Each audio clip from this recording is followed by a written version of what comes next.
دمعة الفكر تناجي الله في صبر وترجو رحمة تسري فعاش. Assalamu alaikum wa rahmatullahi wa barakatuh. So I suppose I'd like to start by thanking you. First and foremost, just for thanking you for being here. The Messenger of Allah sallallahu alayhi wa sallam said, "Man lam yashkur an-nas la yashkur Allah." He who doesn't thank the people hasn't thanked Allah. We should practice being grateful to the people around us generally. And then also, given the fact that 10, maybe 11 years ago, I couldn't find one Muslim to listen to me when I had questions about Islam. I couldn't find one Muslim my age or older or younger to listen to me. And now I'm in a position where I have the blessing and the ni'mah from Allah subhanahu wa ta'ala that people have come in their crowds and given up their evenings to come and listen to me. So I'd like to say thank you first and foremost for that. And then I'd also like to thank you for still even being here, even though قَدَرَ اللَّهُ مَا شَاءَ فَعَلَ, I'm late this evening. If you weren't informed, my son was taken into hospital today. He's okay, alhamdulillah, but we had a little bit of a scare earlier. And okay, yeah, it's probably the thickness of my beard that we're muffling the sound, must be. So earlier we had a little bit of a scare with my son, and but everything's okay, alhamdulillah.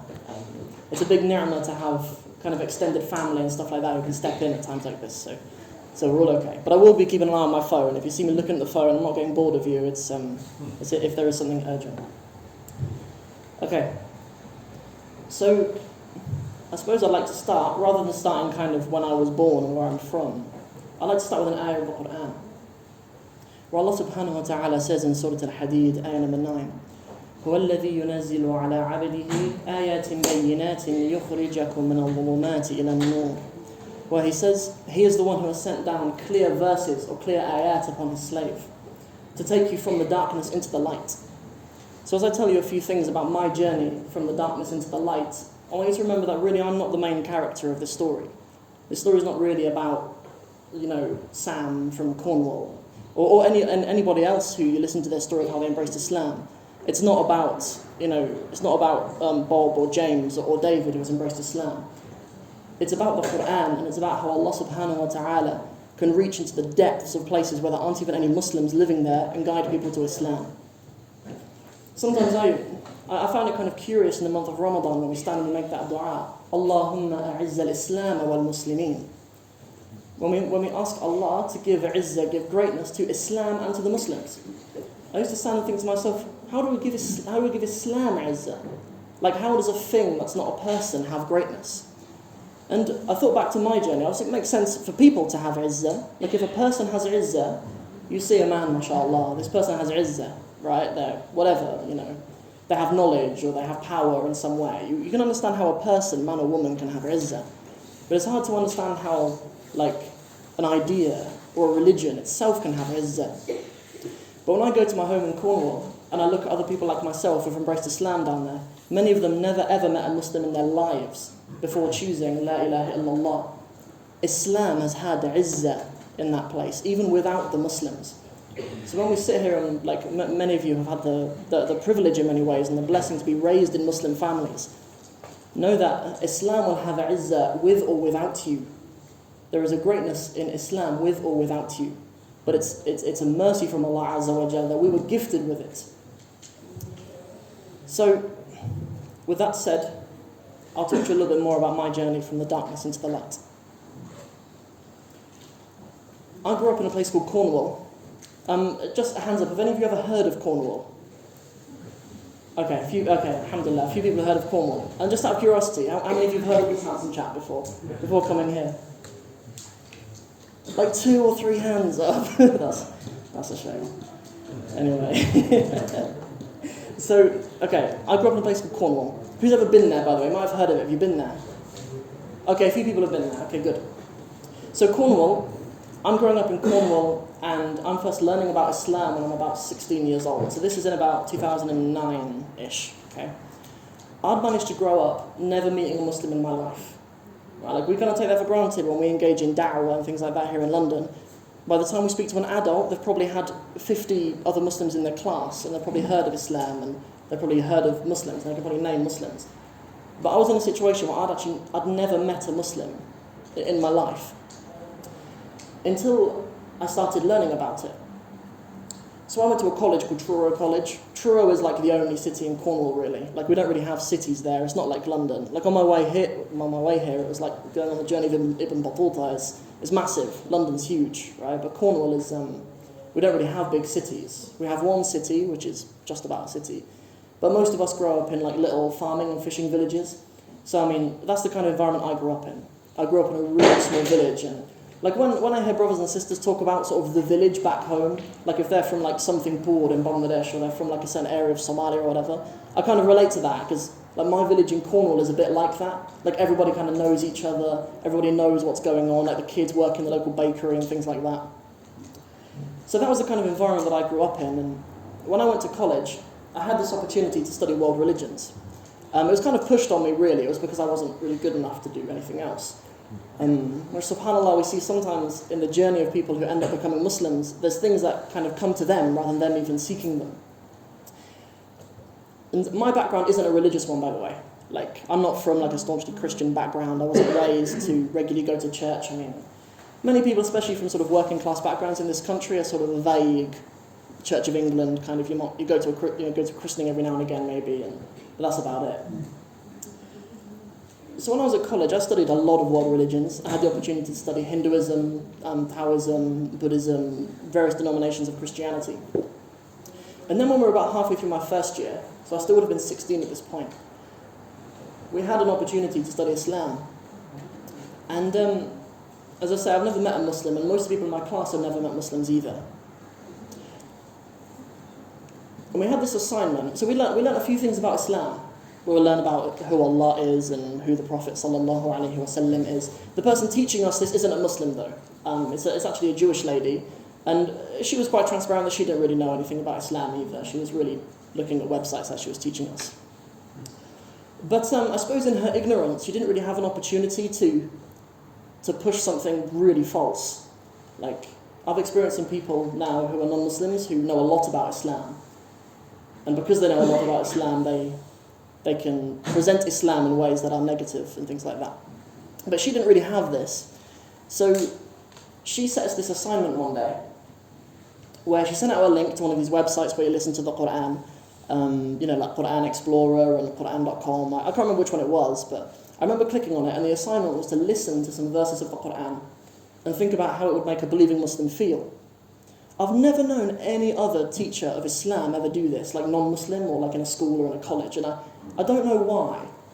Like, that's like an experience that Muslims have every day, and I think it would be good if more teachers did that. But anyway, Allah put this assignment in my path, and I remember sitting in my bedroom when I was about 16 years old, coming home from college, opening my laptop, email from my lecturer, clicking on, let's say Quran Explorer, I don't remember what website it was, and scrolling through these chapters. Obviously, from kind of my background, we learn to read books from the front to the back. Like in most traditions of reading books, especially a Christian one, like the Bible starts in Genesis 1, which is in the beginning, and then it ends in the book of Revelation, which is like all the wacky stuff at the end, right? Like we're used to experiencing books from the front to the back.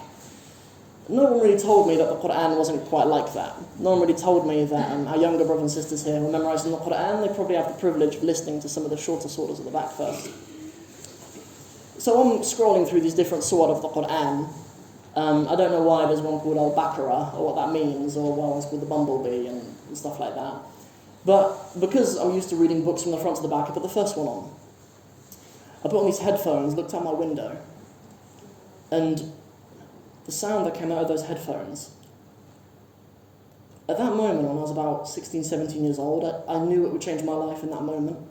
Like, I knew I'd never heard anything like it, even though I don't understand a word of Arabic. As I say, I've never met Muslims. Frankly, even as a background, I'm just horrible at languages, naturally. Like, I wasn't allowed to do a language at school. That's not really a thing in the UK. In the UK, if you can possibly get a GCSE in French, they'll get you to do it, right? So you've got to be pretty awful for them to not let you. And I was one of the few people in my school where they wouldn't let me do a language. They're like, look, Sam's going to focus on learning English properly.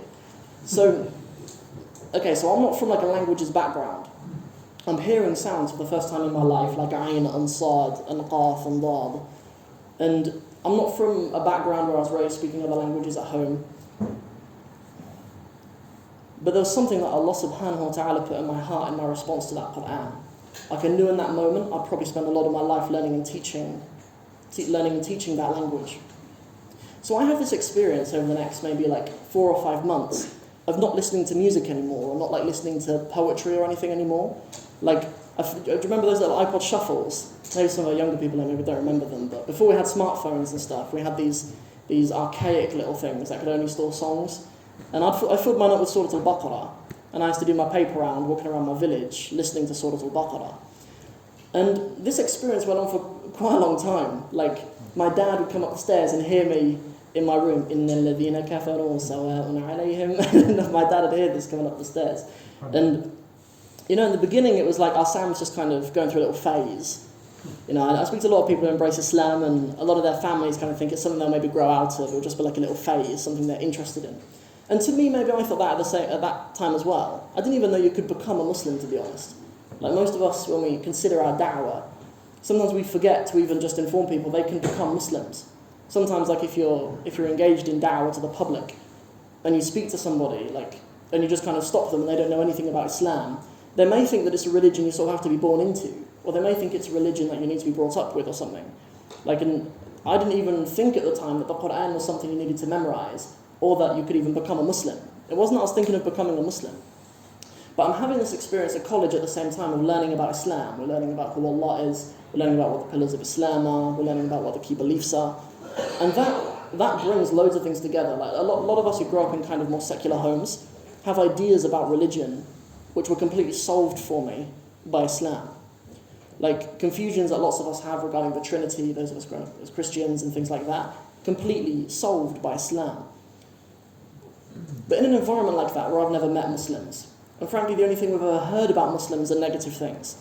Like if people have never met Muslims before, and the only exposure they've ever had to Islam is what they've seen through the general media or their social media, they're probably not people who have a great opinion of Islam. So it wasn't really on my mind to become a Muslim. And I knew in the kind of village that I grew up in, there would be pretty bad repercussions to that. Like I had a job when I was sort of 13 until I was about 17, making the Cornish pasties in our local bakery. Like it's perfect, isn't it? Like that's exactly what you want Sam to be, isn't it? A kid from Cornwall who makes Cornish pasties. But that's exactly what it was.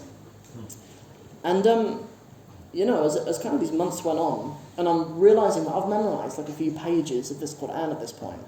And it's not something I've just kind of grown out of. It's still months that I'm loving learning about Islam, that I'm loving how unique this religion is. Like, those of us who are raised upon Islam don't appreciate and sometimes take for granted some things that are so universal and so beautiful about Islam. Just the fact that it's universal. Like, we believe prophets have come to, like, all mankind. Like, it's not just the Arabs who've received prophets. Like, prophets have come to all mankind and have come with their own languages. And that there's even like a unified religion between the prophets from Adam alayhi salam all the way up to the Prophet sallallahu alayhi wasallam. That makes Islam so universal. It's so purely about the submission to the Creator. Whereas most other religions, even if you look at their names, they're either about a person, i.e. Buddhism or Christianity, or they're about a place, Judaism or Hinduism. But Islam, it's purely the submission to the Creator instead of the creation. So I don't know what point it was when I made this change to just kind of learning about Islam to wanting to be a Muslim, or if that was the case for me from the beginning, from just hearing the Qur'an. Like, from whenever I first heard the Qur'an, I knew something would change in my life, and I knew it wouldn't be easy, but I knew that those things wouldn't matter. I've spoken to a few other Revert brothers from Cornwall recently, and they kind of had this mindset. I don't know if like the Cornish, being sort of like largely from the countryside farmers, are a bit hard-headed and stuff. May Allah bless them like that. But we're all a bit like that. Like we get hold of Islam, and it's like whatever they say, whatever they do, this is the main thing. I'll keep the main thing the main thing. So I kind of, as I was talking to my family about Islam, because they're asking me about it, they're hearing me recite the Qur'an, and if I have a discussion with my friends and stuff, I'd always kind of bring the Muslim perspective to it. And in many ways, they kind of convinced me of Islam. Like I'd have these debates with my dad and my mum, my brother, my sister, my friends, and I'd find myself putting forward the Muslim position on anything. It could have been something like on gambling or alcohol or something like that. I put forward the Muslim position. And as I was arguing that, I'd realise like, actually this is actually right. Like, this isn't just an idea I'm trying out anymore. Like, this might actually be the haq after all. So, I mean, maybe this goes on for like 6 months maybe. And I pretty much consider myself a Muslim at this point. Like, all my family and stuff think I'm a Muslim. Even though I've never taken a shahada, I've never met a Muslim. Like, there was one Muslim guy at my college. He was like a friend of a friend. And a friend of a friend isn't like a distant person. Like loads of you are friends of a friend, and I'd happily have a chat with any of you. I'm hoping to, right? So, like, that's not a distant person. Like, in Cornwall, if you hear someone's interested in Islam, I would expect them to maybe do something about that and help, but anyway, I was in this on my own for now. So, in the next kind of academic year at my college, I thought it's quite important to learn Arabic. Like, I could probably recite maybe about 3 pages of Surah Al-Baqarah about this point. I think I'd memorised up to وَعَلَّمَ آدَمَ الْأَسْمَاءَ, so a few pages into Surah Al-Baqarah. And so I enrolled in an Arabic course, and just by Allah's plan, there was a woman teaching the course, a Lebanese woman, and I told her about my situation, and because I knew that we had a masjid in Cornwall, like I'd seen it on Google Maps, and but like when you learn about Islam on your own, like when you meet Islam before you meet the Muslims, that's quite hard to navigate, because you're told that there's like these there's these Shi'as, and that there's these Sufis, and even within all of these, there's all these different things. So it's easy for someone who's kind of on their own to be nervous about actually approaching a place, right? Unless you know people from that place. But this woman, may Allah bless her, she invited me to go to that masjid. She said that she'd sort out like a Quran teacher for me as well. A man called Abdus Salam, an Algerian actually. He had a ijazah actually from a sheikh in Algeria. And this man became my Quran teacher and sort of my mentor. And I found myself going to like their Islamic school for the kids on Sundays. And I was kind of sitting with the kids, learning Qul Huwallahu Ahad, learning the Quran from Juz Amma, obviously, like most of the kids do. And still at this point, it hadn't occurred to me that it was like really kind of serious that you take your shahada. Like, to me, in my head, I was like pretty much a Muslim, so I was like, that's pretty much okay, right? Like if I die and I'm asked the 3 questions, I'll know the answers. At that point, that was kind of what I was thinking, right? But we know at this point, it's not as simple as just knowing the answers. You've got to really believe the answers, and you've got to commit to the answers, right? So when it kind of surfaced that I hadn't actually taken my shahada, obviously they invited me to that, and I felt like I'd already done it. Like, at the point when I actually sat in front of the masjid and took a shahada in front of 4-year-olds or whatever it was, like I was already a Muslim, really, as far as I was concerned. And so to all the people that I knew as well, like my friends and family and stuff, I was already a Muslim. So that's something I kind of advise people who are considering Islam or who want to embrace Islam. I don't feel the need to announce your Islam so abruptly. Like, it can be the case that you accept Islam, and you should accept Islam properly. I'm not saying people delay their accepting of Islam, because that's a whole other issue in itself, but sometimes when people embrace Islam, and it's very abrupt, they'll be forced to answer questions they're not ready to answer. Like, in our culture, people have a phobia of just saying, I don't know. Like, if people would come to me and ask me a question about Islam, I'd kind of feel like, if I say I don't know, then that means I just believe in things I don't know. Right, that's not really the case, but that's kind of something people believe. So that really was the point when I embraced Islam. So this would have been maybe October 2010, I think it would have been. So I'd have been 17 years old. I must have been, because I was driving. So I must have been 17. Not that always matters in Cornwall. We don't really have the police down there. Like, it's in the countryside and stuff, in lots of places, it's a bit more unruly. Like, it's kind of what it's like in Cornwall in some ways. Like, when you've got this whole county, which is just like little farming villages, it's really hard to police. So I knew people who drove to school when I was like 14 and stuff. Like, there are people who have like farmers' licenses in Cornwall. I don't know if you've heard of that before, but yeah, you can have like a farmer's license to drive a tractor. So like, I had friends when I was in like year 9 who would drive a tractor to school and stuff. It's a different world down there. You guys should go and visit if you haven't been. I'll make sure the brothers take good care of any of you down there if you do. Because we still have that masjid there, of course. And most of our community down there are Bangladeshis, people who go down there to start restaurants and stuff like that. And that community really took care of me. Like, when I turned up at that masjid for my first Jummah and stuff, like, they really took care of me.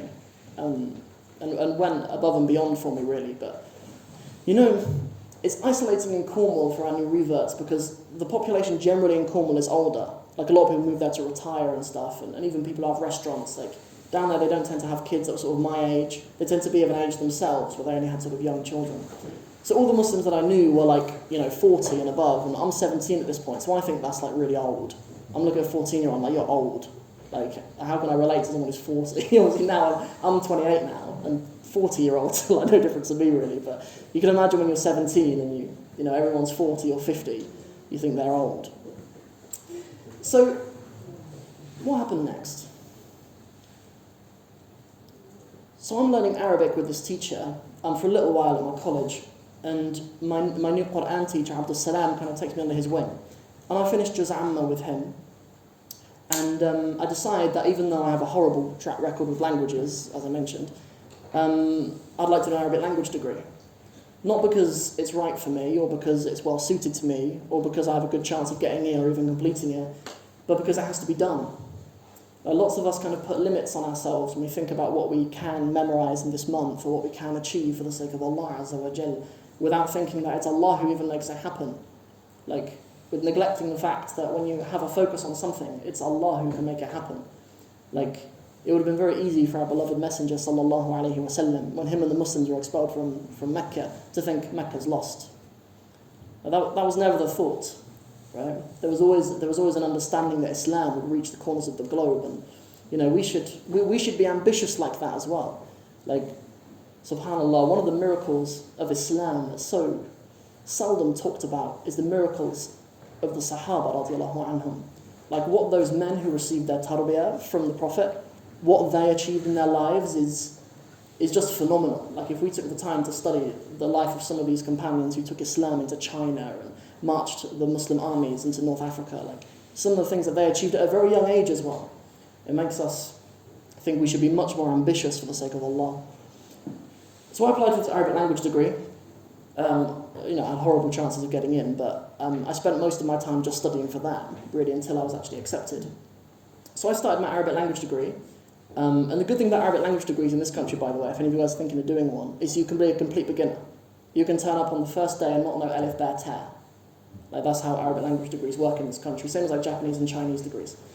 So this is in, 2011, it would have been, when I moved to London. I've never been to London either, and bear in mind I've never met Muslims my age either at this point, so coming to London is this, like, it's like making hijrah for me. Like coming from Cornwall, it's like making hijrah coming to London. And, Cornwall's really safe. Like, for all the difficulties practicing Islam there, it's a very, very safe place to raise children. Like, living here now, and I've got 2 children now, 2 little boys, and with reading about the sort of things that like our boys can get involved in, living in London, subhanAllah, it makes me so grateful for the upbringing that I was able to have in Cornwall. I'll give you a little anecdote to illustrate this, inshallah. This was the naughtiest thing that me and my mates did. So my grandma, she baked mean rock cakes. She made very nice rock cakes, mashallah. She still does, okay. But one of my best friends had like a greenhouse where he grew berries. And his dad made very nice jam, mashallah. And we used to meet behind the bus, and when we were let out to go home, and we'd swap my rock cakes for his jam. And we felt like we were like dealing at the time. We thought that was like, that was our situation. So in Cornwall, it's very sheltered, but you get to grow up in a very safe environment in Cornwall. So anyway, I don't know where that digression came from, but... So anyway, moving to London, that's what I was talking about. So, despite the difficulties of living in London, it's expensive here as well. Maybe I do need to tell you guys, this is really far south London. Like, this is hardly London, really. Well, no, it is. It's not qualifies, but. So, the first year of an Arabic language degree is really just them beating Fusha into you. Like, you don't really learn any Quran or Hadith or anything like that. And it's something to bear in mind as well. It's not like I studied at a university called SOAS, and it's not an Islamic institution. In fact, in many ways, it's an anti-Islamic institution. That's not like part of their constitution, like, it's not a rule that they're like anti-Islam. But in their teaching of Islamic studies, what they're really teaching is a modernist and orientalist critique of Islam. And of course, I was completely ignorant to this when I turned up to my first classes, because I started out doing Arabic and Islamic studies. When I turned up to my first class and they're teaching things that are, they would teach us topics that we reserve for people who really know what they're talking about among the Muslims. Things like naskh. What's that in English? It's abrogation. I think naskh is abrogation. Yeah. So like things like that, which we reserve for people who are really knowledgeable in Islam. They would kind of put on like Sam, who's only just embraced Islam, and so that's a big fitna for lots of people who are like not so knowledgeable in Islam and would like to do an Arabic degree. I switched. I just did a straight Arabic degree because I thought that was not conducive to having taqwa, really, being in classes like that. So my experience was just having, sometimes 100 words a day beaten into me of fusha for a year. Second year, you do a little bit more. You have other modules that you can study. So I did hadith, I did early Islamic texts and classical Arabic literature in my second year. And then the third year is when it gets interesting. So when I first applied to do my degree, there's a year abroad that you always do. Like languages degrees almost always have a year abroad where you actually go, you live in another country, you learn the language. And when I applied for my degree, the options were Syria and Egypt at the time. And it was a strange point in the history of the Middle East where Palestine was safer than anywhere else. And so there was the option of going to Palestine, going to a city called Nablus, or going to Amman in Jordan. And, I chose Palestine, not because I thought it would be easy, but because it was the main thing and it needed to be done. So that would have been maybe 2013 when I packed my bags and myself and a few other brothers that I was studying with. We went to Palestine and we studied at a university called Al-Najah, and we were just studying Arabic literature there. So I have this experience going from the village where I grew up in Cornwall, making the Cornish pasties, to being in a city where you can hear the adhan 5 times a day, and pretty much everyone around you being Muslims. There's a decent number of Christians there, but like most people you speak to, it's within the culture to say assalamu alaikum and things like that. Like Islam is well established in Nablus. There's some cities in Palestine that are more liberal and stuff, but Nablus is pretty good, mashallah. Like lots of reverts especially have an underwhelming experience of a Muslim majority country sometimes. Like it's very easy for like us revert brothers and sisters to be very kind of idealistic, especially people like myself who've met Islam before the Muslims. So like I've heard about the ways that like the Sahaba and the Sahabiyat got married and what their weddings were like, and then I saw what most Muslims have their weddings. And, I saw, I read about the etiquette of the companions, the things that they would sacrifice in their dedication. And then, I met the Muslims when I moved to London. So anyway, lots of reverts kind of experience this thing where they go to a Muslim majority country and it's not quite what they expected. But it was for me. Like, Nablus hosted me well. And coming back, I think, we have great privileges living in this country, and especially being an Englishman myself. Like I really love my country, but we pay a big price to be here. Like not hearing the adhan, having to trip over ourselves to find halal food sometimes. I don't know what it's like around here. Maybe it's really easy around here, but in some places, especially in Cornwall, it's hard to even get halal food and stuff like that. Like, without even having to think about the things you should as an adult man, like providing for your family and stuff like that. You need to think about even the basics that in a Muslim majority country would be taken care of for you, like staying away from alcohol and, getting halal food and stuff like that. So when I'm in Palestine for that year, obviously the whole experience is in Arabic. Like, Palestine's a good place to go and learn Arabic because they don't really have tourism in the same way that like Egypt does or that like the UAE does or some other Arab countries. So like I don't think any of my friends could speak much English. Even the professors at the university didn't speak much English, or if they did, they pretended not to. If they did, because I certainly never heard them speak English to make it any easier for me.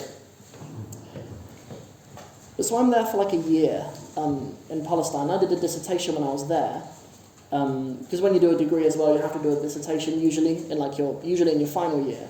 But I decided to do one in Arabic when I was in Palestine instead of doing one in English when I came back in my final year. So, but before I talk about my final year, actually, I'll share an experience with you, inshallah, that was a really big blessing in that summer holiday between my third and my final year. in that time, a few other people who were like friends of me had embraced Islam in Cornwall. There was a girl that I went to university with, and she was from Cornwall as well. Like, I knew that she was from Cornwall, because when you live in London, you see other people from Cornwall. It's like, from Cornwall, right? So I knew she was from Cornwall, and she has a twin brother. And when I was in Palestine, some of her friends told me that her twin brother had embraced Islam, and like some of our other friends had embraced Islam as well. So I came back from Palestine with like a group of like 8 or 9 brothers sort of my age, like all white dudes that had embraced Islam. Like, so with that experience, like we formed a lot more of a brotherhood for us in that point, and we made use of the masjid in Plymouth as well. Like, Plymouth is, I don't know, from somewhere more North Cornwall, like where I'm from, it's like 45 minutes to get to Plymouth maybe.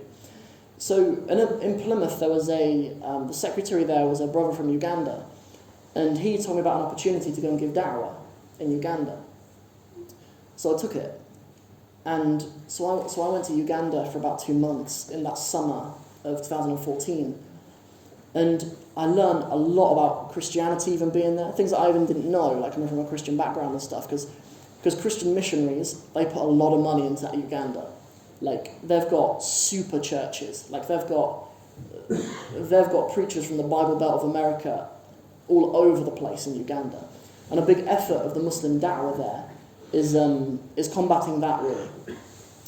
And it was in Uganda when I first met a lot of Somalis, because there's loads of Somalis in Uganda, and they really kind of lead the da'wah effort there. Like, they're really, they're just really at the forefront in their da'wah there. And I remember hearing their language, and not thinking it was similar to Arabic, because it's not. Like, lots of people think, think Somalis speak Arabic, or that Somali is like a dialect of Arabic. It's not. Some confusion comes from like Somalia being in the. I think Somalia is in the Arab League of Nations, which is confusing and odd. And there's probably a political reason that I don't understand. But at that point, when I became really interested in the Somali language, when I came back to the UK, I sat with my supervisor in his office, and he sort of said to me, "You've already done a dissertation. Don't do another one because they're boring." He was like, "Learn Somali." And because he was like, "Look, you're at a university that teaches these minority languages. Like, you're at one of the only universities in the Western world that teach Igbo and Hausa and Somali and Swahili and Zulu, right? So pick one." And having spent that time in Uganda that previous summer, I thought, let's do Somali. So I ended up completing my degree, having done like a whole year of like academic Somali at that point, and that was, I think, in my role as an Arabic teacher now, that has really helped. Like, being a beginner again in new languages really helps. But anyway, having learned Somali, that kind of opened the door to me meeting the woman who's now my wife, and us having the children who are now our 2 children. So it's after I get married when I start teaching Arabic. As I mentioned, like earlier in the journey, I always kind of had a disposition towards teaching. Like, even when I sat to myself and I was listening to these verses of the Quran, although not understanding a word of them, it was always in my head, we'll learn this and we'll teach it. It was never really in my head, we'll learn this and we will preach it, or we will learn this and we will live by it. Like, that obviously should be the case as well, but the words I used in my head were, we'll learn it and we'll teach it. So, and I always thought that being someone who is not a gifted linguist, it would put me in a better position to make Islam more accessible to my own people. And when I say my own people, I don't just mean like white people from Cornwall, I mean like people from the West in general, because people who grow up here often find it difficult to relate to teachers from back home sometimes. Like, even if you speak their language and stuff, like, growing up in this country has its own kind of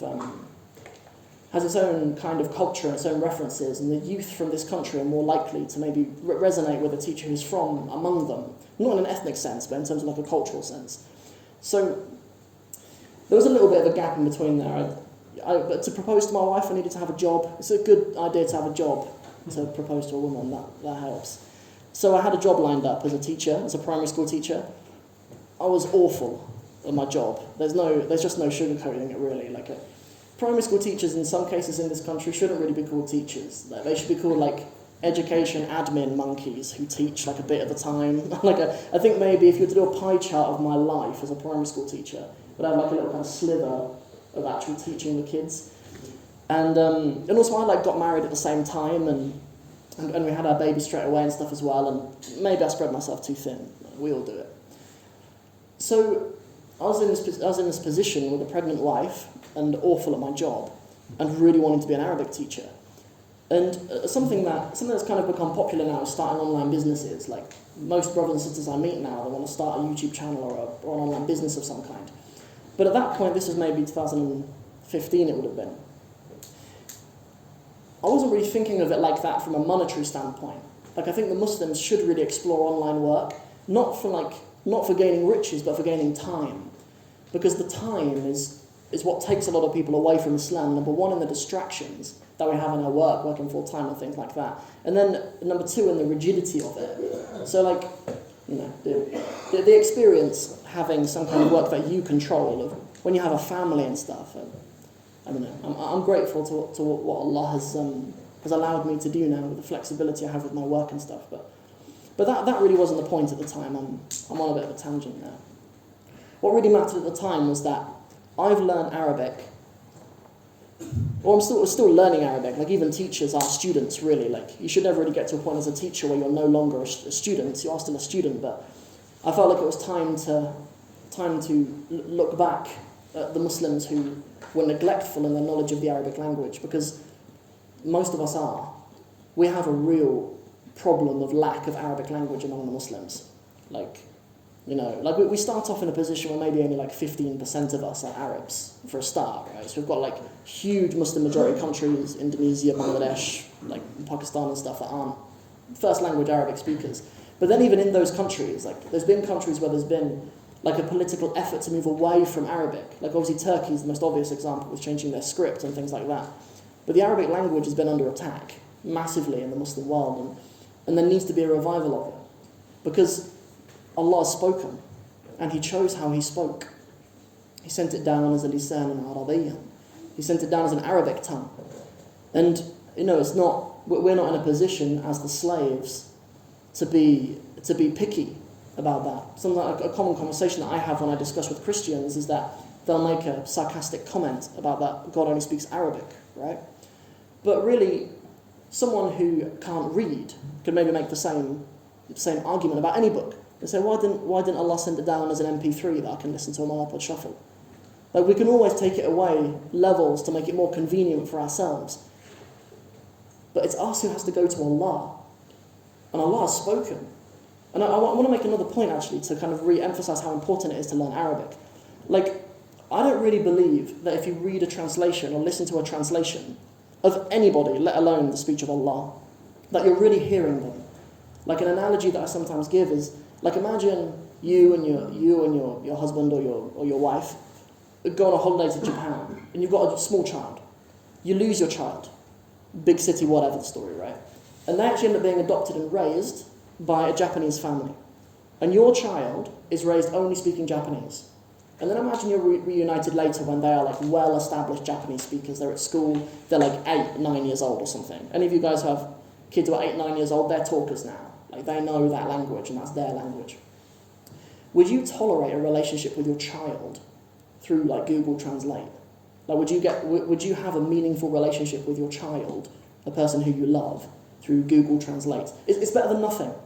I'm not saying like if you only have a language, then it's better to do that than nothing, because like in that situation the only opportunity for a relationship you would have would be a translation, and that is what we should do with the speech of Allah if we don't have another option. But the point that I'm making is that you probably wouldn't tolerate a relationship with someone that you love so much through a translation from someone else. I don't know how they would say something meaningful to you. I don't know how you would really hear them.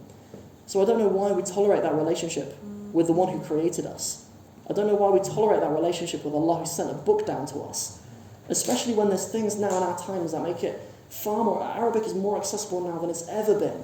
Like, the device in your pocket has got thousands of hours of free videos on there for you to learn Arabic.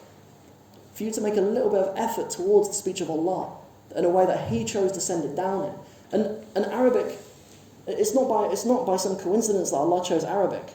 Like when Allah says that He sent it down as an Arabic Quran, it's much like that a book as a medium is more detailed and more comprehensive than, let's say, like a sign. Like me delivering this talk is a lot more comprehensive than like you looking at that. And the exact same situation between hearing the Quran in Arabic and understanding it and reading it in English. Like it's a whole other format that the speech of Allah is elevated to, being in the Arabic language, and it's something that I sit and think to myself, why are we so neglectful in it? Not that I don't appreciate that that it's difficult, right? Like believe me, I spent a long time sat in my room saying things dreadfully, like having to repeat things to myself loads of times and talk to myself in the car for hours to try to ever pronounce a qaf. Like the letter qaf it took me some working weeks to do qaf. So I'm not saying that we should sort of point our fingers at people who haven't made effort to learn Arabic, or haven't got results, but we should already be making some kind of effort. So obviously I've left my job as a primary school teacher. Am I okay for time, by the way? Can I ramble on a little bit more? Let me ramble for 5 minutes or something, and I'll wrap up, and I'll have a conversation with you nice people.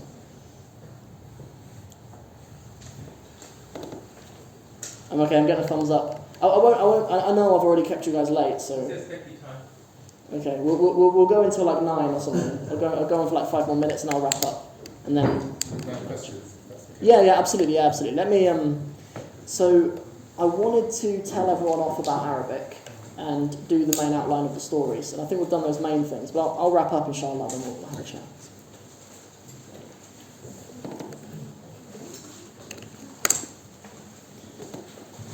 Okay, so it's at this point when I start building what is now my flagship program. We even have a student of mine actually in the room called the Arabic in 60 Steps program. Maybe I'll mention now actually, because sometimes I forget the important bit. Whatever social media platform you're on, it's at Arabic in 60 Steps. 60 as in the number, don't write out the letters. Arabic in 60 Steps. ArabicIn60steps.com. To contact me, Sam at ArabicIn60steps.com. TikTok at Arabic in 60 Steps, Instagram at Arabic in 60 Steps, Facebook, YouTube and podcasts. So, anywhere, just type in Arabic in 60 Steps and you'll get that face. And that's what you want.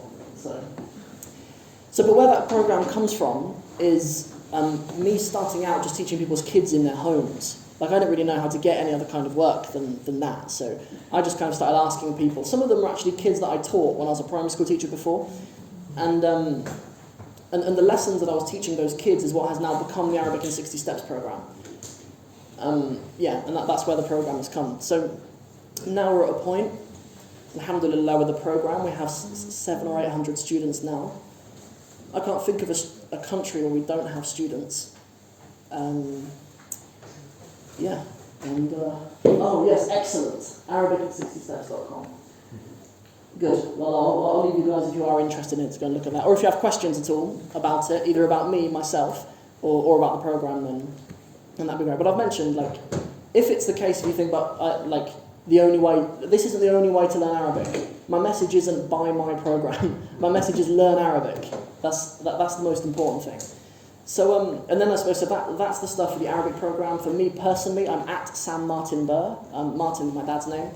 And so Instagram, TikTok, my podcast, YouTube channel, sammartinburr.com for all kind of more personal stuff, me giving reminders, talking about whatever else I fancy. Like I've got a tendency to talk about lots of different things. Like I had a little phase where I was learning Bangla a little while ago, and so I've kind of got this YouTube channel so I don't fill the Arabic in 60 Steps with like juggling videos or something, because I have a tendency to get interested in other things. So the Sam Martin Burr thing is an opportunity for me to channel whatever I want over there. So that's everything. Jazakumullahu khairan. May Allah reward you guys for still being here. I don't think I've seen anyone walk out in the middle, so you're very polite, mashallah, you guys here. So yeah, if there are any questions at all, I mean, I've got time. I don't know if you guys want to kick everyone out at some point, but anyway, go ahead. Thank you very much. If anyone's got any questions, put your hands up, I'll give you the mic. If you don't mind, I wouldn't mind asking a question myself, if that's not... No, of course. So you talked, thank you very much, you talked a lot about... you mentioned some things that are quite important to me. You talked about them as people meeting Islam before meeting Muslims, right? And sometimes that's good. It's been found that there's a lot of practices. Now, in this country, we have a lot of Muslims, predominantly from the South Asian sort of area. We have our cultural practices, we have our kind of way of worshipping Allah subhanahu wa ta'ala. when we come into contact with people from the UK, Cornwall, Wales, or anywhere, who would love to be Muslim if only they could see the reality of Islam. But they see it through us and our practices. What would you, I mean, I know you can't answer the whole question right now, but what were the first few things that really kind of jarred with you when you met Muslims and felt, I wish they would do this differently or do this in the way that I expected them to do as Muslim? So I'd clarify myself a little bit and say it's not the case that I've sort of learned Islam perfectly and then come to the savages who don't practice Islam properly. That's not really what I mean. Because generally my general experience with the Muslims when I came to London was actually more good than bad, actually. Like, the Muslims generally at my university particularly were practicing and stuff, but I forget what the actual question was. Was the question, what would you... Yeah, what would you like us to change in our behaviour so that people see Islam, okay, good. Without the colouring? Right? So sometimes it's more a case of giving someone something to taste rather than telling them what it tastes like. Like sometimes it's a case of showing people Islam rather than telling them it. Because a lot of the time, I see this in my own family who aren't yet Muslims, please make dua for them. Once they learn a little bit, they think they know everything. Like whenever I kind of come to tell my mum or my dad something about Islam, they're like, we know all that. Like we know everything about Islam now. We've been a Muslim for ages. MashaAllah, sheikh, you must be a sheikh, you know everything about Islam. But yes, I'd say that. I'd say correct it in your character, but then also it is upon the Muslims as well, if they're having a conversation with a non-Muslim who's considering Islam, to be transparent if you are someone who's sinning. Like, if you're a person who is openly sinning, like, especially at universities, we see people with Muslim names who are openly sinning, and that can confuse non-Muslims who are interested in Islam. So it's important for you to own up to that and say, look, this thing I'm doing isn't Islam, and I'm not trying to justify myself. It's that I'm a person who's engaging in a sin. And it's kind of a similar idea with something very cultural as well. Like, even now, when I talk to my family about, friends of mine who've got married and what's gone on at their weddings and stuff like that, it's very easy for my family who are non-Muslims to conflate that with being part of the religion and think that the religion is extravagant or the religion is wasteful of money and things like that. So I suppose an advice I'd give and a suggestion is that the Muslims should generally be more transparent about what really is Islam and what isn't, rather than allowing the non-Muslims to kind of assume that it's all Islam because you're a Muslim and you're doing it. Does that answer the question? Yeah, that does. Thank you. Any questions? Yeah, I have a question. I'm just saying there's a view that there's Quranic Arabic. There's a view that there's Quranic Arabic and there's normal Arabic, and hearing your story, it appears that you started with Quranic Arabic. So did you feel that there was a difference between Quranic Arabic and normal Arabic spoken in the Arab countries? Okay, so I don't really distinguish between them. Like, in my teaching of Arabic and in my dealing with it, there are terms that we use like Quranic Arabic, then modern standard Arabic and classical Arabic, and I just call all of them Fusha. That isn't the most accurate way to categorize them, but essentially there really is just Arabic, and then there's spoken dialects, which we call Amiyya, and most countries tend to have their own. Well, not even countries, even within some countries you have different dialects within countries, but I don't really deal with those in my teaching at all. But everything that's standard Arabic that you would find written in a book, I just call it all Arabic. I like to simplify it like that for the students, and I think it's already overwhelming enough for most students to think that there's to learn Arabic really, it's overwhelming for lots of people, and for them to kind of put on top of it, oh, by the way, there's this Quranic Arabic thing that you need to deal with separately. I don't like to do that. I like to deal with the fundamentals that apply to all of them and apply it to all of them.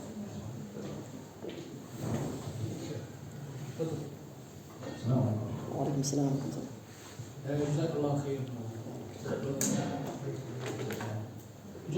I'm just wondering, are you going to know your name now or just Sam?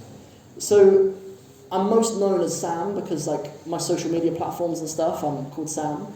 But I do have a Muslim name that my in-laws gave to me, and they call me by it. And I actually love that name. It's Sulaiman is the name, yeah. I like something that most people know me as is like I really love animals, right? And like the story of Sulaiman alayhi salam when he hears the speech of the Naml and stuff. That's a story that I really like. And yeah, so my in-laws, my wife calls me by that. My kids know that that's like my Muslim name, but it's the brands online that involve my name being Sam are a bit bigger than that. So most people just know me as Sam. Regarding what you said about the Arabic language, and the Arabs they have to look after their language, otherwise they're going to lose it. I just want to tell you that Arabic language will be lost long. It's the most language, or the strongest language in the world now. And the reason for that is because the Quran is in Arabic language.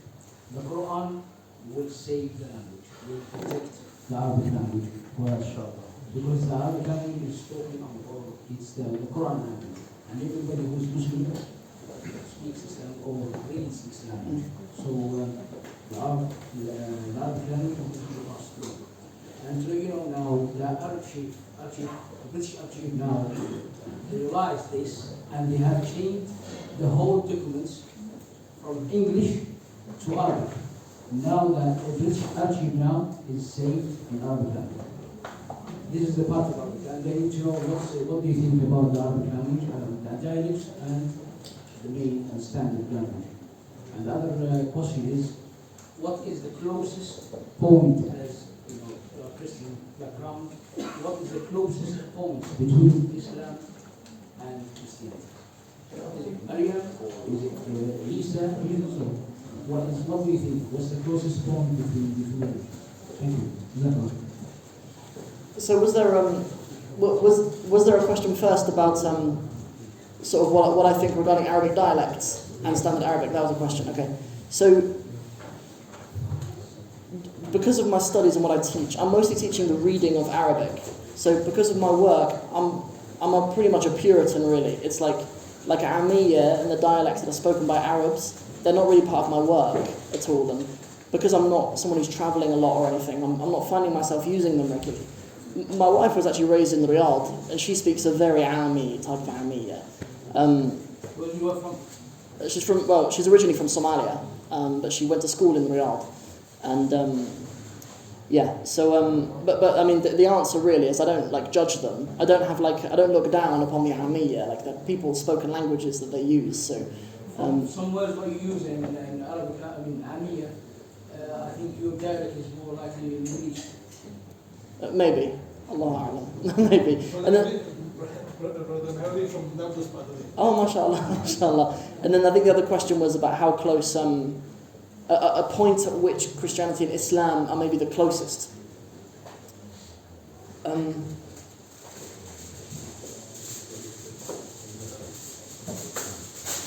The answer is I don't know.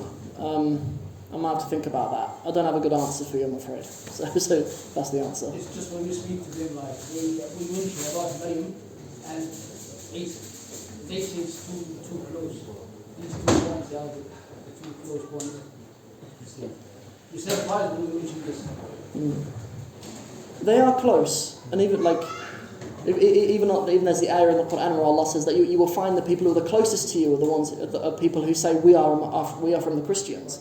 Right, like we know that they are close to us in many ways. So some of the Christians maybe are close to us, but I don't know if we could take anything from our Aqidah and say that they're close. Like even if we have we don't actually have the same names for them. Like they call Jesus Yasur, and we use the term Isa, so they don't even have the same names of the people that we're talking about. But so I don't think we can in anything to do with Aqidah or the prophets. It's the obvious thing to think, well, we both believe in Jesus alayhi salam, so that's like the common point. But perhaps more the common point is that we're both just encouraged towards goodness of character, which I think is maybe something which we truly do share, rather than. Yeah, I don't know. I'm thinking on the spot already at this point. I hadn't really thought about that as an answer. But is there another? Oh yeah, of course. Please go ahead. How did your family, your parents and siblings, react when you told them, or when they saw this change? So, alhamdulillah, Allah's blessed me with a family of very, just very gentle people. they weren't really worried about me, they were worried for me, like what other people would say. Because as I mentioned, like I'm from a little village in Cornwall, and like when I'm working in the bakery and I'm not eating bacon and sausage with our breakfast anymore, that's a problem for the people who live there, and like everyone knows my mum and everyone knows my dad and stuff there, and you know, like we knew that would have like ramifications, but really my family have always been supportive of me. Like I know groups of mums have sat down with my mum and have said, like, aren't you ashamed? Aren't you ashamed of how astray your boy is? I know that men in the pub have sat with my dad and made jokes about Muslims to my dad, knowing that his son is a Muslim. I know that's happened, and I know they've both defended me. So, like, you know, their response was more one of realising they're going to have to defend me, rather than one of being like disappointed in me or angry with me or something like that. I think because I was sort of 17, I've got a big brother who was like 19, 20, and he's still sort of at an age where boys are really kind of like testing each other, like what they can tolerate, and my brother would really test me in a sense of like banter and kind of winding each other up. But that kind of comes with the territory of being like someone in your late teens. But it's generally been one of care though. Like I never experienced something. So some people experience their families wanting to leave the home. Like some people experience their families dealing with things like that. But like in my case, like I got married relatively soon and was settled and had children and stuff, and like my parents were able to look at me and be like, look, it's turned out okay. Like, you know, he's settled into this and it's all right, he's safe, like he's got people around him and he's accepted by their family and things like that. So like now the tables have turned a little bit. It's more like, it's not like they're needing to accept me anymore. It's like we're needing to accept them now because we're like a stable kind of Muslim family and they're not in the same way. So it's more, you know, may Allah increase all of us. Maybe we'll outnumber them. So Allah knows best. But yeah, it's more kind of turned like that now. Like it's more the case that they kind of envy what I have rather than feeling sorry for it or something like that. So yeah, that's the answer. Would you be kind enough to put it in your beautiful journey in Arabic? Purely, I'm asking because there's some non-speaking in this room. It's short, yeah, briefly. What was the question? Could you put your beautiful journey in Arabic language? Briefly, just briefly. Yeah, of course, yeah. Summarize it for us. Okay. Thank you. What the brother is saying is that there are some brothers here who they don't speak English, understand English very well. Okay. They understand Arabic. Okay. So maybe it's a bit of a hard ask with 2 or 3 sentences you can do in Arabic. Okay, طيب. Your journey. Okay, طيب. In Arabic. Okay, جيد. فلنبدأ. السلام عليكم ورحمة الله. أنا كنت أعيش في منطقة صغيرة اسمها كورنوول في جنوب غرب بريطانيا، ولما كنت عندي ممكن 17 سنة جلست في غرفة النوم واستمعت إلى القرآن لأول مرة، وكنت أفكر في نفسي هذا شيء عجيب كما قال الكافرون في القرآن هذا شيء عجيب. ولكن قلت لنفسي هذا أولا شيء عجيب ومن الواجب أن أتعلم أكثر عنها. وبعد ذلك ذهبت إلى لندن، سافرت إلى لندن لأتعلم اللغة العربية، وتخرجت من جامعة لندن مع بكالوريوس في اللغة العربية في سنة 2015. نعم. That's it. that's very good. Barakallah. So let's say someone that you know, or maybe a friend, or maybe not even someone that you know closely, they're mildly interested in Islam. Not necessarily they want to learn about it, but what would be the best way to bring them into it?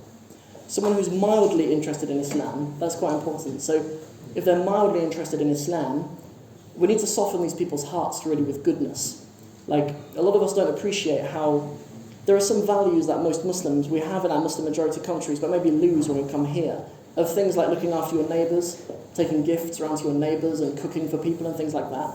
Like, those things soften the people's hearts. So when you say mildly interested in Islam, take the mild food, if they're white people, because we generally don't eat spicy food. But so soften people's hearts with good manners and things like that. But if they're in a position that's a bit above that, and they're a bit more interested, I would defer to the professionals in the da'wah.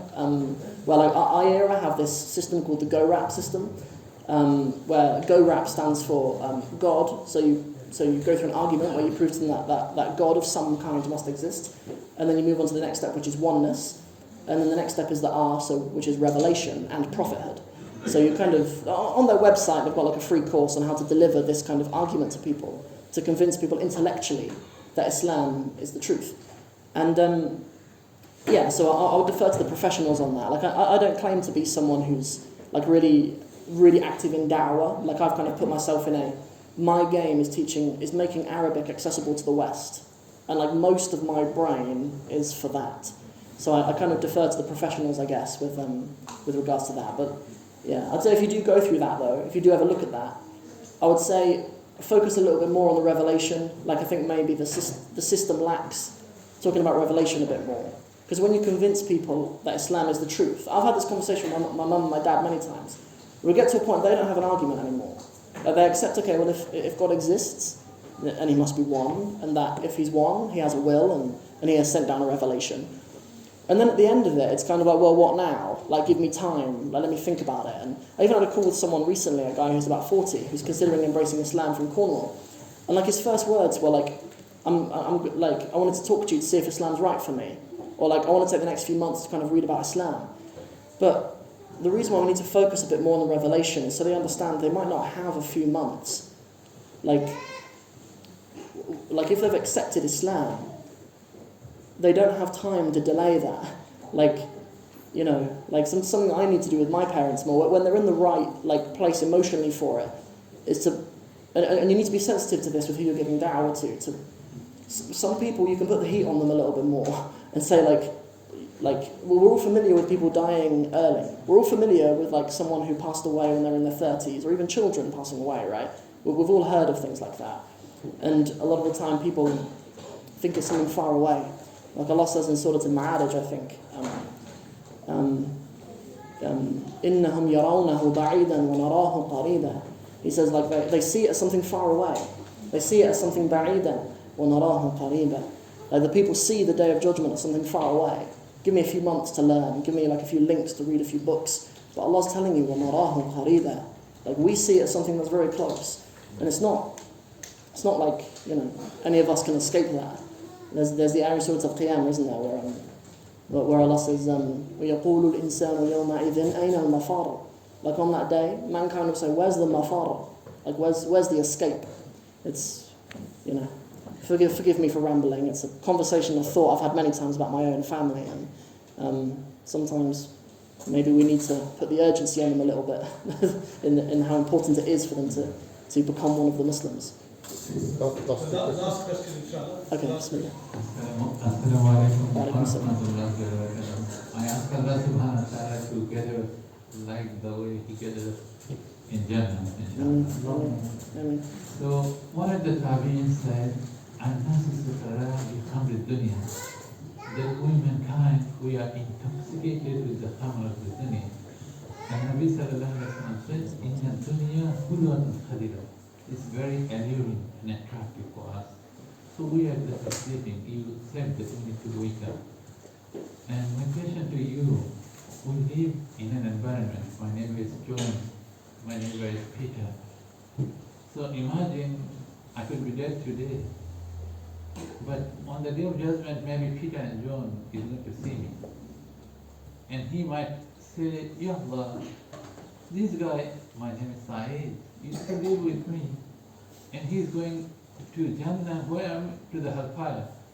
Has he got any responsibility that I didn't know where he was going on Friday?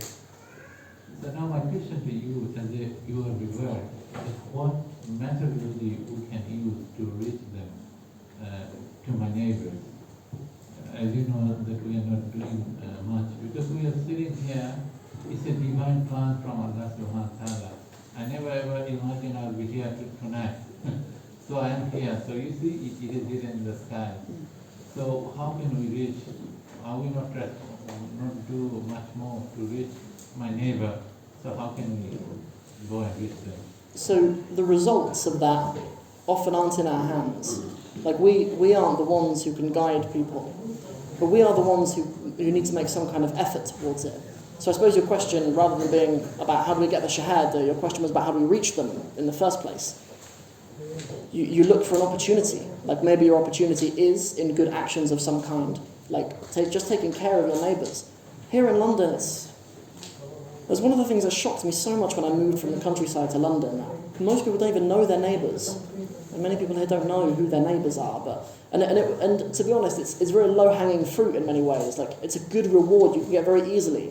Like, because not only is it low-hanging, because it's easy for you to go and check on your neighbours, but it has a big impact because it's so unusual. Like, so I would say that the first thing is to, the same way you would take care of a family member, to take care of your neighbours. Yeah, that's the broad answer. So you see, in the prayer we say Ihdina siratal mustaqim. So when I say Ihdina, I say my brother in the right, my brother in the left. I don't say Ihdini. That is the statement. I say Assalamu alaikum wa rahmatullah, Assalamu alaikum wa rahmatullah. I even don't know the name of my brother who is sitting in the left and right. So you see, I even don't know his name, who is my Muslim brother. And how can I go to Peter and John? It's far distant from me. So yes, we need to wake up more, yeah. But we ask Allah for barakah in our time, that we make time for not only our Muslim brothers and sisters, but our neighbours as well. لوحة العمر فيمحو الكون ظلمته وتشرق بسمة الفجر